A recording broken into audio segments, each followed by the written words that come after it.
Greetings, everybody. Welcome back to my channel. And today, I want to talk about a very important topic that has to back up across each and everybody's life and who you are. And that thing is called what? Childhood trauma. Yes, childhood trauma has been seen to be the reason why most adults, have some kind of behavioral patterns, and then when you exhibit some kind of attitudes and behavior, it could be traced to your childhood, and it can be blamed on your child on the childhood traumas that you had while growing up.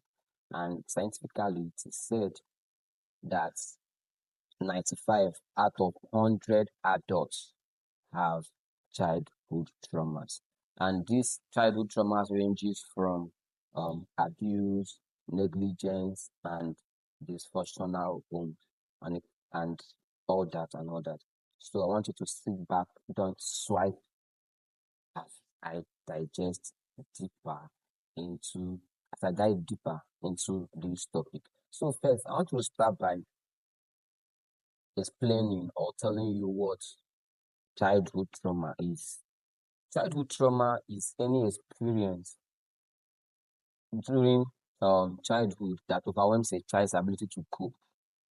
Now, I want you to look at it this way, that childhood trauma can be seen um, to be what not just what the child experienced, but what that child did not experience.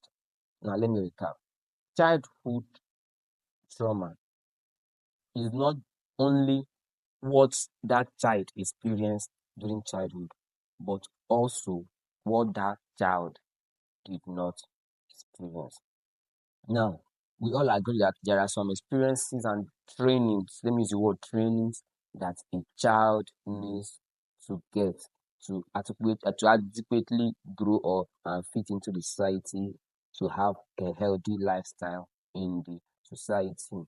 But unfortunately, there are also some unwanted behaviors or training that or experiences that this child got while growing up that directly or indirectly affects his or her behavior.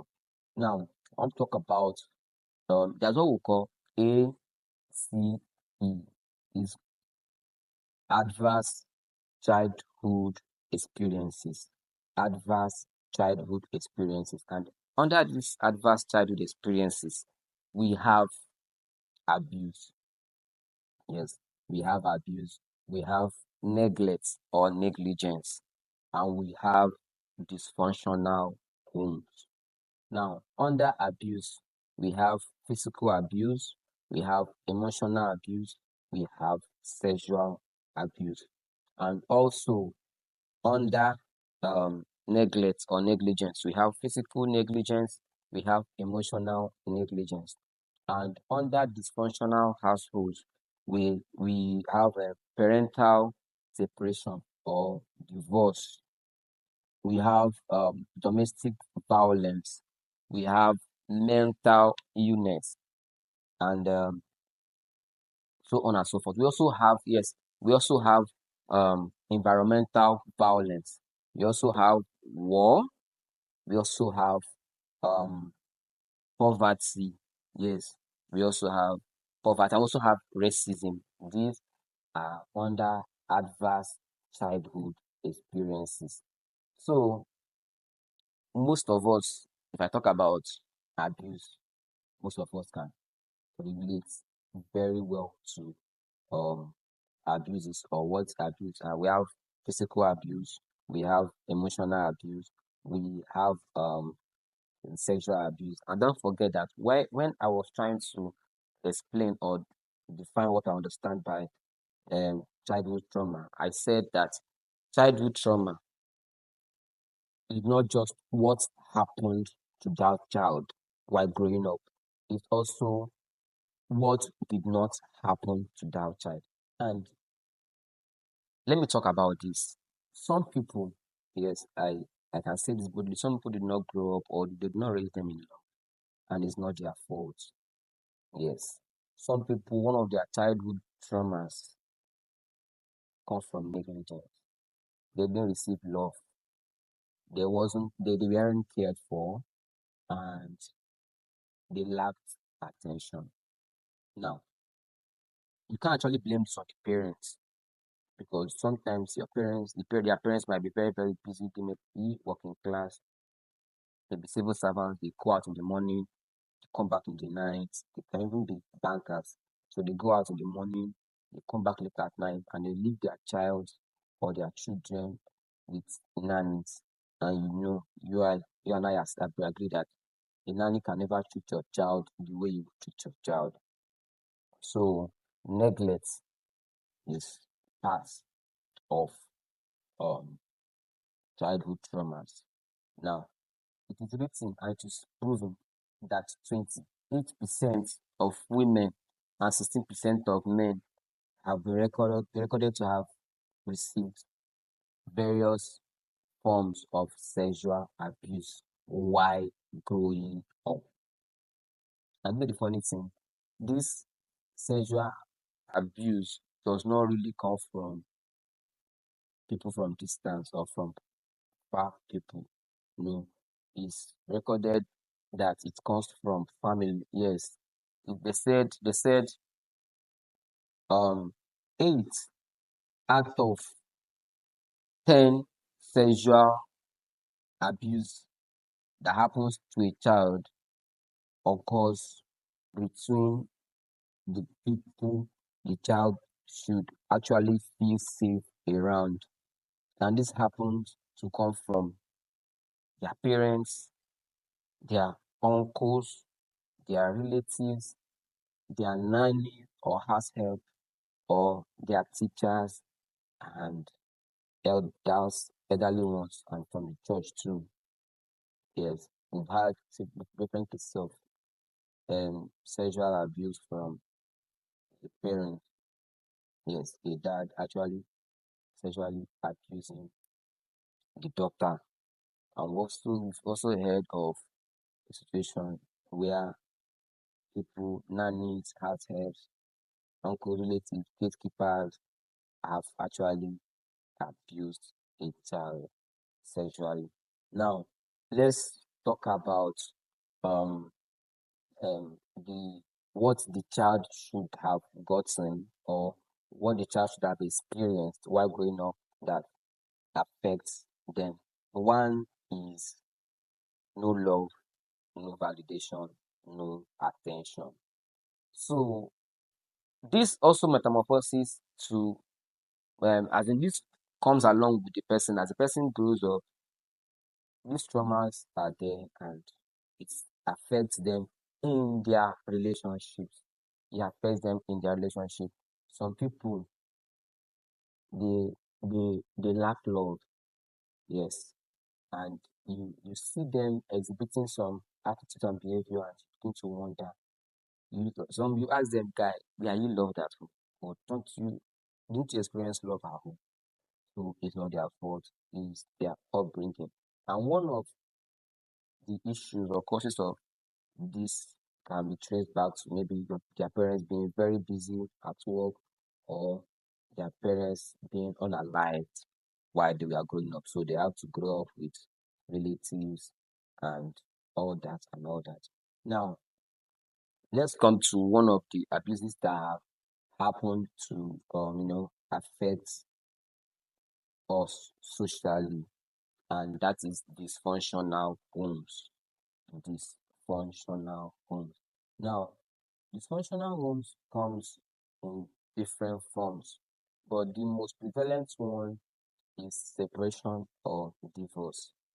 We can all agree that when your parents or when some parents go through divorce, it usually has a thorn on the flesh of their children because not naturally growing up, a child may likely have a favorite parent. Maybe this child feels very good or very nice, very cool around the mother or around the father. Do you understand? Now, imagine in such situation, your mom and your dad begins to fight. every evening. They are quarreling. They are breaking the television. They are breaking the plates. They are using knives and everything to fight themselves. You know, every night you see your mom and your dad quarreling and fighting.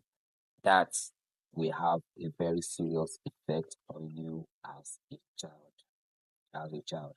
Now, another aspect of childhood trauma that needs to be highlighted is when it comes to training and discipline.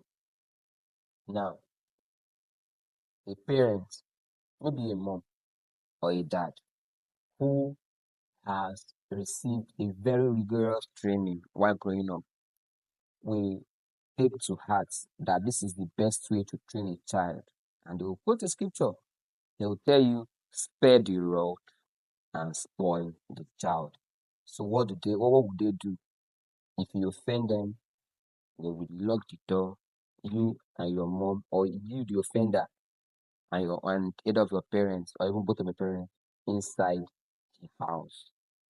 And they will beat you, they will flog you, and after flogging you, they will tell you,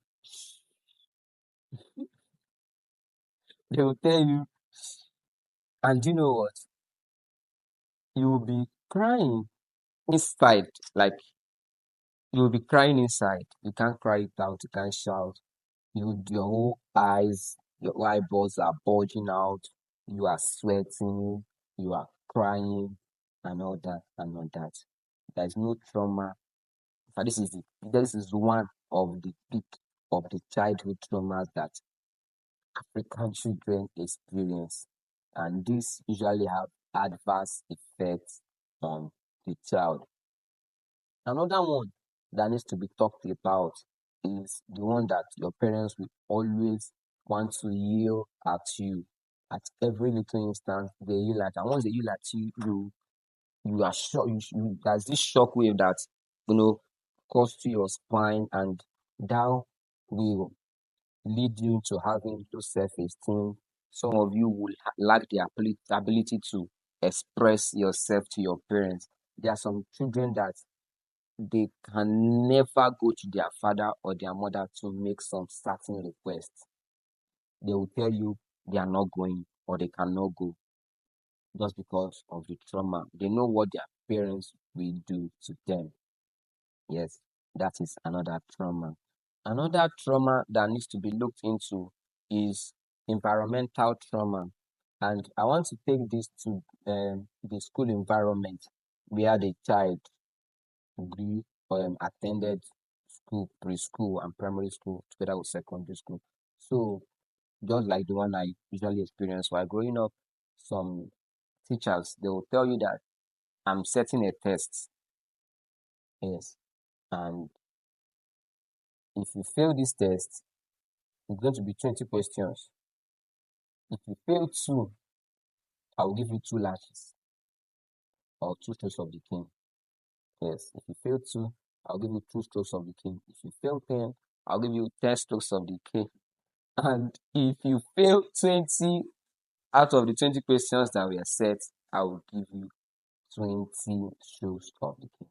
Now, this particular topic is not questioning if it's legal for you to give your child or your ward such number of strokes. No, we are only examining the adverse effects that those number of strokes or that manner of training or upbringing will have on your child or on your ward later in life. Do you understand? I am not questioning the method through which you raise your child or through which a child should be raised. I am only talking about childhood trauma in respect to the adverse effects it has on the child. So let's assume that a child in that class happens to fail 20 out of that 20 questions. Now, you bring that child, you lie that child down, and you actually give that child 20 strokes of that cane.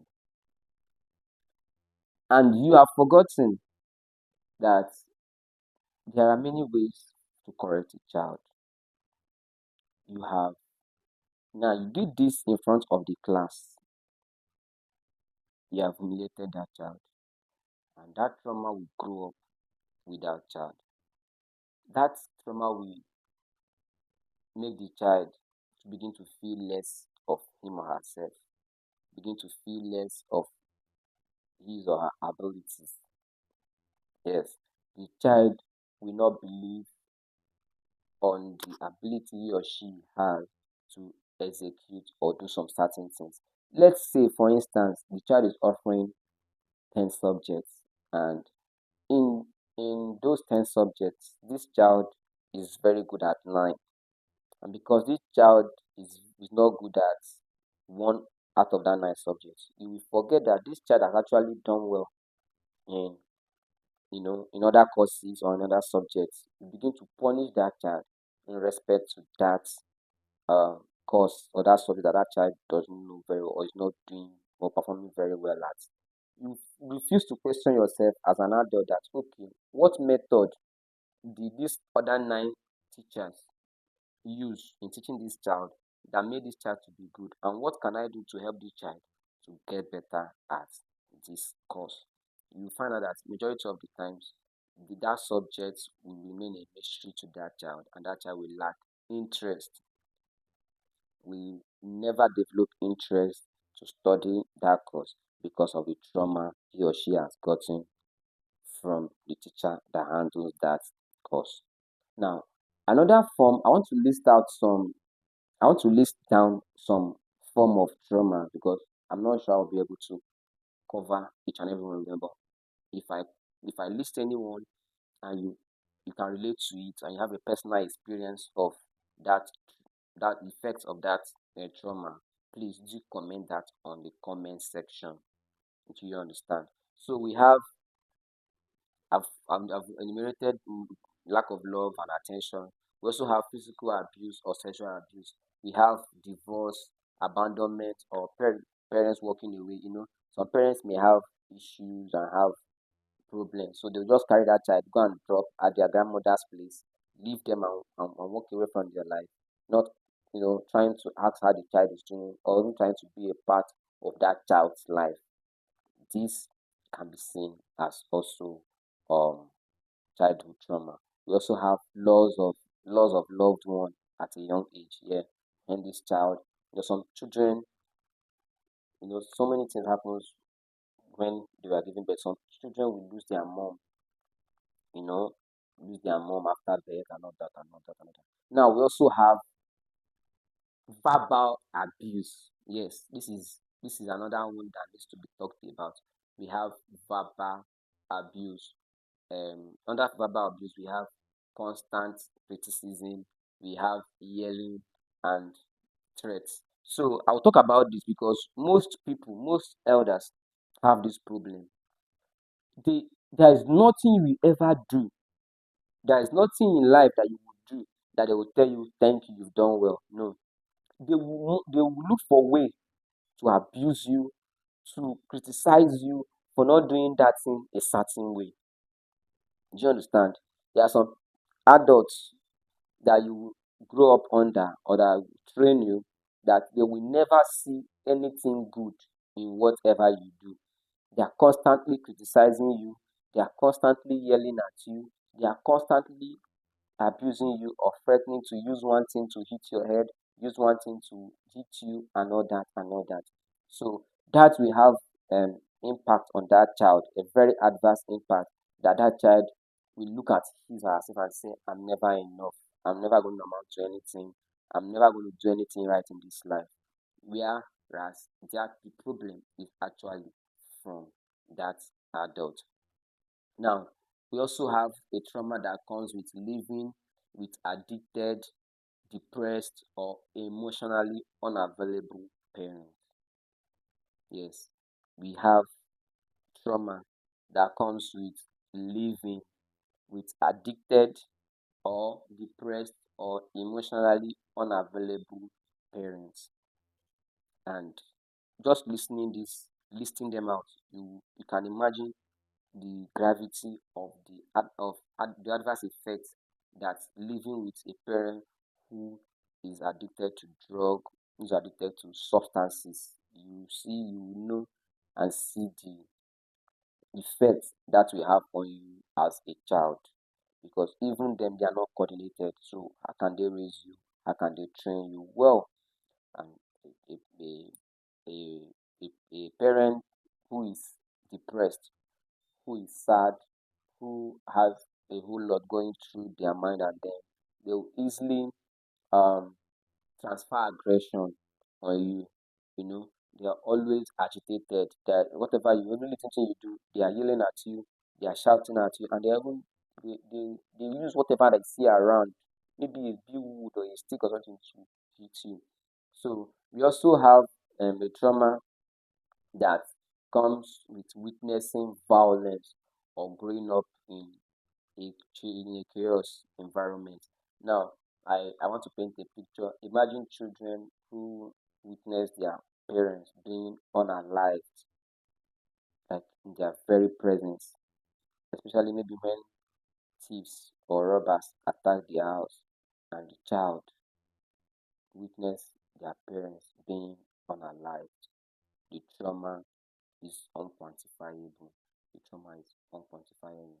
Do you understand? Or living in an environment that there is constant violence, there is a constant fighting, there's so many things happening in that environment. It will have you know adverse effects on um the child. Now we have the trauma of being parentified. What does it mean to be parentified? Being parentified means to act like an adult even when you are just a child. So this happens to this is under child labor. Yes, it's under child labor. When you have a 5, maybe probably 4 years or 3 years child beginning to cater for, take care of his or her sibling, maybe trying to cook, for instance, yes, trying to beat them, virtually acting as a child, sweeping the house, sweeping the child, acting like an adult, sweeping the house, and manner of chores. Now, another childhood trauma that leaves this, this I think I've talked about this in one of the videos I did some time ago, is bullying. Yes, bullying from people around you or your seniors in school. I attended a government-owned secondary school that some people, the way they will bully them, they will tell you that when they get to a certain class, that they will also bully others back. That has had an adverse effect on that child. So we have rejection from peer groups or family. Yes, when you maybe this happens in a family where um the man married maybe more than one wife, and then the other ones are older, you are younger. So they try to push you away. They say, "Get out from here and leave this place and all that." Yes. We have poverty and hunger. Yes, yes. Poverty and hunger is another form of childhood trauma. And I want to start by saying this. Some ladies, they'll tell you that if you're a man and you don't want to pay their bills, that they can't go into a relationship with you. Yes, that is a childhood trauma that comes from hunger, poverty, hunger and poverty. Yes, it is a form of childhood trauma. Let me repeat, this attitude or this character of a lady or a female or a girl saying that a guy or whoever that wants to go into a relationship with her should be able to foot her bills. Foot her bills ranging from paying her house rent, giving her money to make hair, to make her lashes, make her nails, buying her clothes before going on a date with her, is a form of childhood trauma. And it's under poverty and hunger. Some girls, you take them out on a date, instead of ordering for some normal snacks or even plates of rice or something, you see them ordering for plate of rice, plate of swallow, and other things. Another order you take away to go home with is a childhood trauma that is called hunger. They were not raised in a home where there is abundance or where there is enough to go around, and they lack contentment. Yes. Now, another form of childhood trauma is being ashamed for emotions. Now, this goes to the guys. This go to the guys. They will tell you, big boys don't cry. Man up. You are dying in silence. You are holding that thing. You cannot even complain. You cannot even look for help. You are going through a lot in your life, especially some people who are in a relationship or those who are married. You are being maltreated in a relationship by your partner, and because they want you to man up as a man, you cannot seek for help. You cannot cry out for help. It is a form of childhood trauma. Another one is misidentity. This comes under racism. They tell you you are black, you are a nigger, you are this and that. That is a form of what? Racism. And that form is what? Fear of abandonment. Yes, fear of abandonment. You are clinging. You are afraid of a man leaving. You are afraid of a woman leaving. You say if she leaves you, you will unalive yourself. You lack love. You lack love. That's another part. And that one is anger. Yes, anger. Some people grew up in an environment that their parents say they have hot temper, so they react angrily to every little thing that happens around them, and that you learn it from them. Anger is a form of you know childhood um, trauma. We have trust issues. This video is becoming so long. Trust issues. We have depression, anxiety, panic attacks. We have relationship struggles. Yes, some people, they don't know how to receive love. Yes, because they grew up in a place where they have denied them love. So they are suspicious of every nice move around them. If you act too nice around them, they start developing feelings. You're just being yourself. You're just trying to be who you are. Maybe you saw them one day and you exchange contact and you keep on checking on them. How are you doing? Have you eaten? They send, kind of care. Little care, they start developing feelings. Is a form of, you know, adverse childhood experience. Do you understand? We have those addiction. We've talked about drugs, food. Some people, yes, obesity. People, they are just their way of venting out, or their way of feeling good is to just go and eat, buy junks, eat, and before you know it, obesity comes. Yes, it's a form of childhood trauma. Some people, they are buried to their work, or they are married to their work. They are always at work, morning till night, because they want, as a man or woman, you want to avoid your nagging wife. You don't want to go home so your wife will not nag. Maybe she nags, I don't know how to approach her to stop and everything. So you decide to stay at work till late hour. Once you just enter, you just have your bath and sleep, and early morning you wake up and run off to work again. Now, another one, or another form that I've mentioned earlier, but I still want to talk about is feeling like you are too much or you are not enough. So you look at yourself, you mirror yourself in front of somebody, say, ah, I'm not enough for this person, or I am too much for this person. Another form is low self-esteem. Yes, you mirror your insecurities, through some people. You feel like this person is more handsome than I am, this person wears cool clothes than I do, and all that, and all that. You know, there are some people who have trouble in speaking up. Yes, they have troubles speaking up. They have troubles regulating their emotions or communicating their emotions or how they feel about something to some people. These and more are forms. Or now I mentioned some of these are symptoms Yes, sorry, I've been saying forms. No, they are symptoms of childhood trauma. Everything I've listed so far are symptoms of childhood trauma. And let me go through them again. Let me go over them again. We have no validation, no love, or no attention. We have physical abuse or sexual abuse. We have divorce, abandonment, and all that and all that. Maybe I'll list them out somehow, maybe in the description. Yes, if you want to get the list of these symptoms of childhood trauma or signs of childhood trauma, please check the description of this video. I will drop it there. Until I come your way next time, I remember my humble self, Victory, and this is Jealous 7 Thunder TV. Thank you.